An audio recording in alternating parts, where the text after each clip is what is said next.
The first Shadowverse Worlds Beyond expansion is dropping on July 17th. We had 9 spoilers happen over the weekend, including our first Portalcraft Legendary of the set. Let's go ahead and dig on into what these 4 legendaries and 5 gold cards will be bringing to the game. Our first Portalcraft Legendary is Symphony of the Heart, a 5 playpoint 3/3 who on fanfare summons a Victoria puppet and says whenever an allied puppetry follower enters the field, give it ward. Victoria is a 3 playpoint 6/1 puppet with rush that has follower strike, deal X damage to the enemy follower, where X is equal to this follower's attack. So the way the templating on this effect works is that it will deal its follower strike damage before it actually deals its attack damage and trades with the opposing thing. So if you attack this Victoria puppet into something that has 6 defense or less, it's going to kill that without getting hit back and leave you behind this 6/1 that has ward thanks to Symphony of the Heart's ability.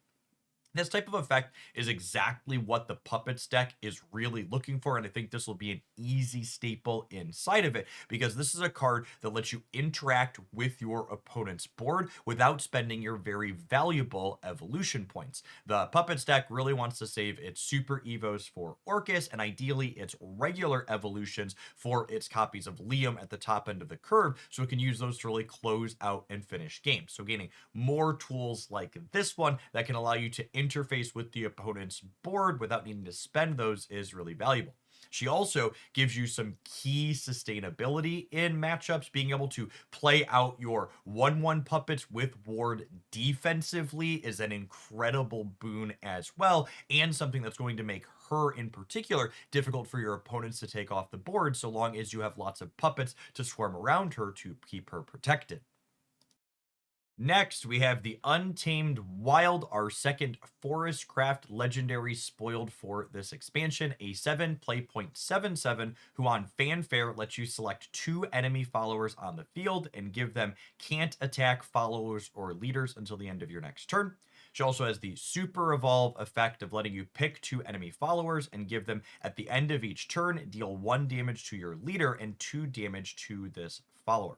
We've seen a couple of these designs now in this expansion where you're able to lock your opponent's cards out of attacking for a turn cycle, which while it doesn't outright kill them, it not only buys you time against them for a turn, but more importantly, it leaves your opponent's board spaces clogged up. One of the resources you have to manage in games of Shadowverse is those 5 slots you have on the board. You can't get rid of things that are out there until they're destroyed, and the Untamed Wild locking your opponent into 2 of them for an entire turn cycle is quite powerful. The damage to the opposing leader might seem somewhat nominal on her super evolution, but the thing that I think is worth calling out on that effect is this is effectively damage that your opponent's not going to be able to restore to their defense as you pass back into your next turn. Thinking about how the Roach combo Forestcraft deck typically plays out, a lot of opponents will want to keep their life total high against you, making it harder for you to combo. And the Untamed Wild Super Evolution essentially means your opponent's going to be almost guaranteed to pass back to you with 18 points of life, meaning you're going to be able to have an easier time full comboing them in addition to clogging their board and stalling them for a turn with her. Next up is our second Havencraft spoiler for a legendary, 7 playpoint 2/4 with the fanfare summon 3 different randomly named followers from your deck that cost 3 or less. She also has ward, and then she has the super evolve effect, give all allied followers on the field +2 defense and ward. Apologies, that's aura, not ward. Aura means it can't be selected by opposing abilities, meaning they have to attack it down and can't blow it away with something like a bullet inside of the Portalcraft class. This one feels like a tough one to evaluate. It really is going to kind of depend on what the range of cheap things you can play in your Havencraft deck. For example, if there are three specific, say, three energy cards that a deck can play without any other ones or twos, so you're guaranteed to get three different things that you know are going to be good, I can see this card being quite solid. However, that does come with the very real deck building restriction of you can't play one or two cost followers in your deck. This is a Havencraft card, though, and a lot of the cards that Havencraft play on turns ones and twos are often amulets anyways, so this is one that's really going to depend on the context of the other cards we have added in this expansion. I think as of right now, it's one that feels like it could go either way. The somewhat downside of this card is it's a 7 play point card that doesn't necessarily give you a lot of attacking into your opponent's board presence right away, which is definitely a very real downside. But again, it's also in Havencraft, meaning if on turn 6 you played the amulet out that could clear the board, you could crack that on turn 7 and then play this out, immediately giving yourself a large board presence. Our last legendary spoiled over the weekend is the second Abysscraft one for this expansion. It is a 5 play point 4/4 who on fanfare reanimates a 1 and a 2. And it says when an allied follower is reanimated, give it ward. And then it has super evolve, gain a crest with countdown 2 at the start of turn, reanimate 3. So the immediate thing that jumps to mind for me when looking at a card like this is that current Abysscraft decks largely don't play one cost things to reanimate because they're leaning on Cerberus as their finisher, and they want Cerberus when she super evolves to guaranteed be reanimating one or both of the puppets that she summoned when she entered. That means you could still build your deck in a similar manner with this card and just plan on using this post Cerberus as like a turn 8, 9, or 10 play to bring those puppets back even more. But this could also lead to a little bit more diversity in how the bigger Abyss decks are built, where perhaps you do want to make a point in having her bring back things like bats or other good one play point cards consistently that aren't just those puppets. Reanimate 3 is a number we haven't seen a ton of to date, but I think it has some potential, especially in the aggressively slanted Abysscraft decks. Speaking of bringing back those bats, one of the 3 drops that you can bring back is the bat girl whose name I'm forgetting, who summons a bat and then gives it storm. So that way you could be bringing back bats with her initial enter and then bring back the lady that brings back bats every turn to get you more points of damage for being a reasonable piece of top end there. She importantly also gives those reanimated followers wards. This is a card that could allow that aggressively slanted deck to simultaneously push damage every turn while also protecting its own life total, which is something that I think it's definitely interested in having access to. Moving on to our gold spoilers from the weekend, we have Agnes the Swiftblade, a Havencraft 5 play point 3/4 who has Storm, meaning it can attack an opposing unit or even your opponent's defense the turn it comes down. And then it has the Strike ability. If there are at least 2 allied amulets on the field, destroy a random enemy follower other than the opposing one.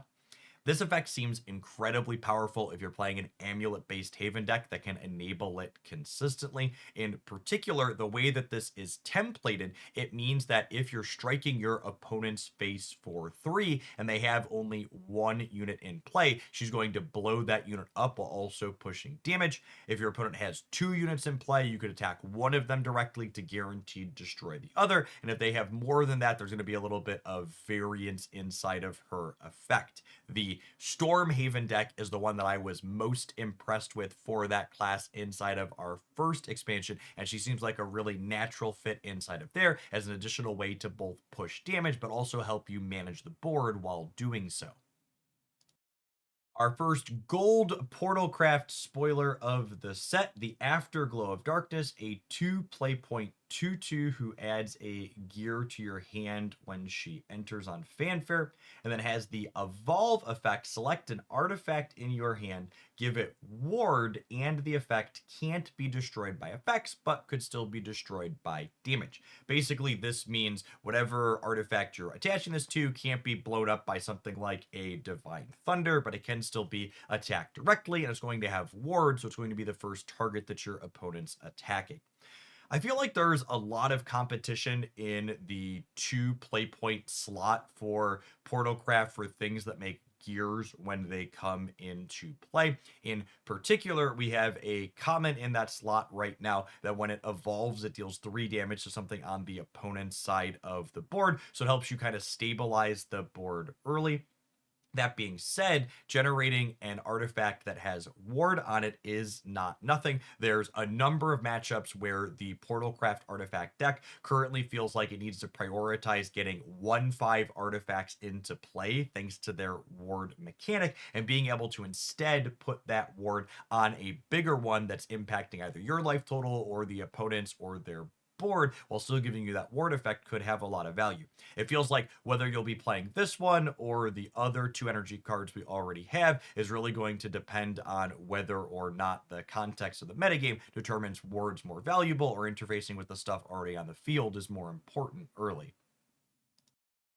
Next up, we have a 3 play point 3/2 Abysscraft Gold follower whose Fanfare selects an allied follower on the field and gives it Bane, and then on Super Evolve, you select an ally follower on the field and give it Storm, meaning it can attack your opponent's face directly. This one feels like it's going to be a trickier one to enable.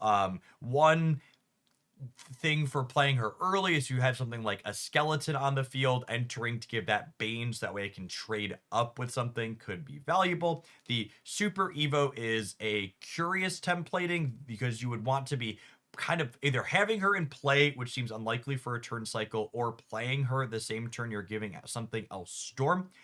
One potential thing that lines up well with is because she's 3, you could technically play her alongside a 7 energy or less card on the same turn. This means in theory, you could play her and Medusa out on the same go, and then super evolve the Cruel War to give Medusa Storm, meaning you attack your opponent's face directly 3 times.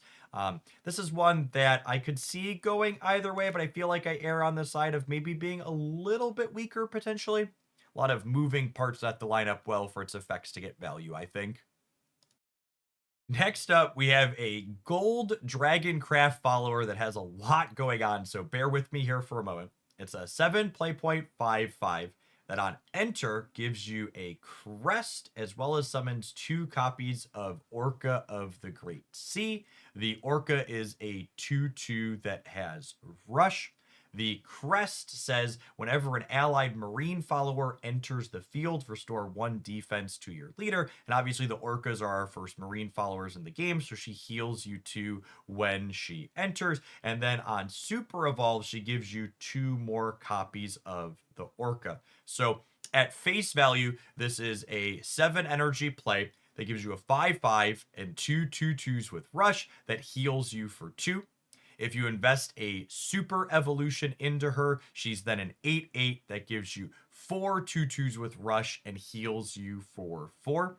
I think this card reads as something that's going to be relatively powerful. It is that kind of key thing a lot of decks are looking for where she can interact with the board without an evolution. And then when you also evolve her, she interacts with the board in a massive way while also restoring defense to your leader. This definitely feels like the potential missing piece of the puzzle for a more defensive slash controlling Dragoncraft deck to be competitive. Finally, today we have a relatively straightforward Forestcraft Gold, a 4/3 who summons 2 fairies on Fanfare and then has the evolution effect give all your allied pixie followers 1 attack. this card seems all right. It again kind of fills that role of being a card you can play out that interacts with the board at least a little bit without requiring an evolution. And then if you do spend an evolution on her, you're able to hit the board in a little bit bigger way. The thing that stands out in my mind as a potential use case for this card is perhaps this could be a key enabler in a non-roach Forestcraft deck. This card alongside Aria, which gives you a crest that allows your fairies to attack your opponent's face directly with Storm, means that if you Aria on 6 or 7 or 8 or whatever to get that crest, and then you play this card out later along with 2 other fairies from your hand filling all 5 slots, you then evolve her and suddenly you have 8 points worth of Storm fairy damage to hit your opponent's face directly that turn in a big burst. This is my third day doing a spoiler review here on the channel for this upcoming expansion, and it's really got the brew juices flowing in my brain for all the different combinations of both new and old stuff that we're going to be able to explore when it drops on the 17th. If you missed either of my other 2 reviews, I'm going to link those in the video description down below. As always, I would love to know which cards from today you're most excited to play with and why, and what I should consider trying them with in the comments. If you enjoyed my roundup and breakdown today, be sure to smash that like button and make sure you're subscribed to the channel to not miss any of the other fantastic Shadowverse content that's going to be posting here on the regular. As always, I appreciate everybody that made it all the way through to the end of the video, and I hope your next pack is an excellent one.